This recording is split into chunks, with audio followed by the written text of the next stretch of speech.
Hi all, this is Muthuminar, Assistant Professor at the Department of Agricultural Engineering. Today we'll see something about history of farming that is involved in the introduction of farm machinery under the precision farming concepts at the unit Advanced Machinery and Equipment in Agricultural Engineering under the subject Automation Techniques in Agricultural Engineering for the students second year and fourth semester. At the previous sessions, we have seen what is farm machinery and how does it involve in precision farming and what are the operations involved in agricultural engineering. So these are some things which we have seen at the previous sessions.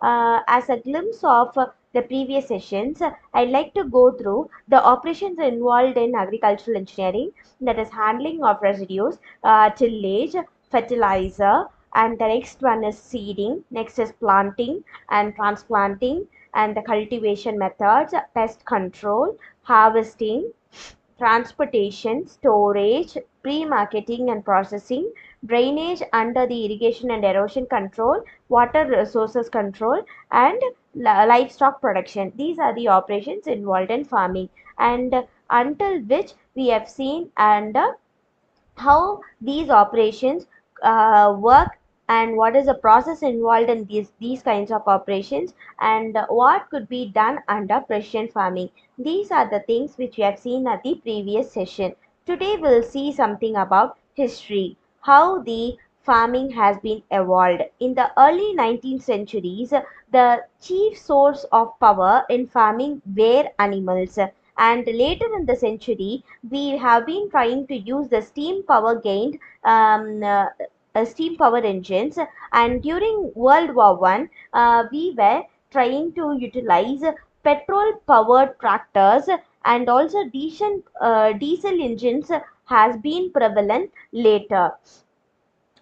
At the developed countries, the number of farm workers has been declined during the near future, that is, declined in the 20th century, while the farm production has increased because of the use of machinery. This is the history of farming. So, and I have shown you an example of utilizing machinery for spraying the pesticides.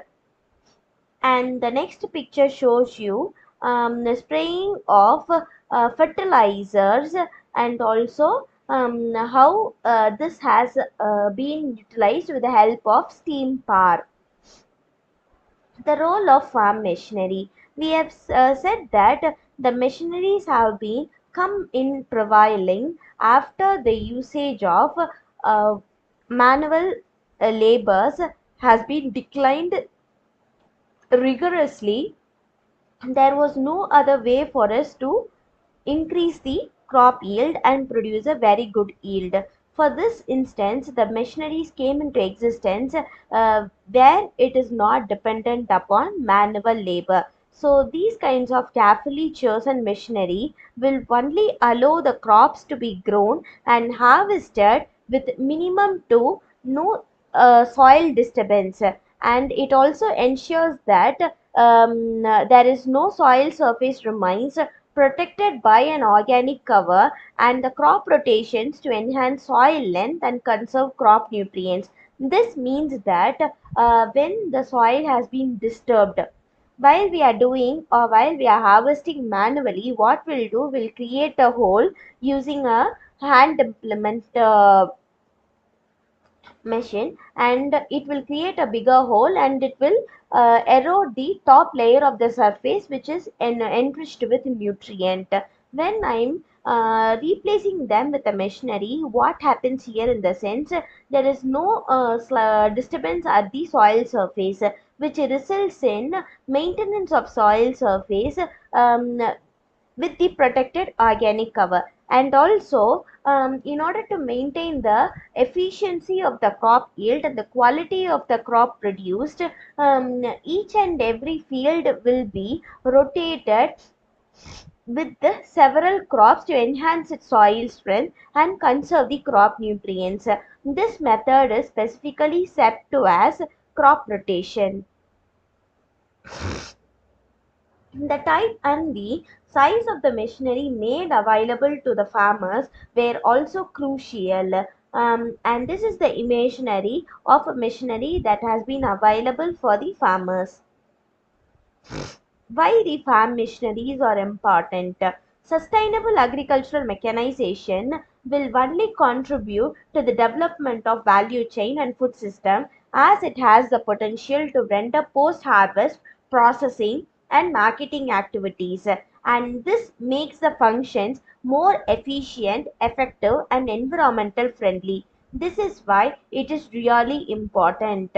So that means that whenever we are trying to utilize the machineries at the agricultural production under the several operations of agriculture, which I have discussed in the previous session, like tillage or sowing, that is seeding or planting, transplanting, cultivating, fertilizer distribution, each and everything could be automized and mechanized, which will help us to provide us a sustainable agricultural production in order to meet out the necessity of food for the growing population. So this is why, due to the declination of availability of manual labor, the mechanization of the farm has come into prevalent, and we are in a verdict of going towards the application of artificial intelligence at the agricultural engineering fields to make them an automated one. We do know that each and every field as of now is automated, but there are plenty of opportunities for the agriculturist to involve automation, since there are several researches nowadays going on in automating this field. This is how the scope of automating the agricultural engineering has a very good exposure while compared to that of the other applications. This is what I have prepared for today's class. We'll see at the next class. If there is any kind of doubt or anything, you guys can ping me anytime. See you at the next class. Thank you.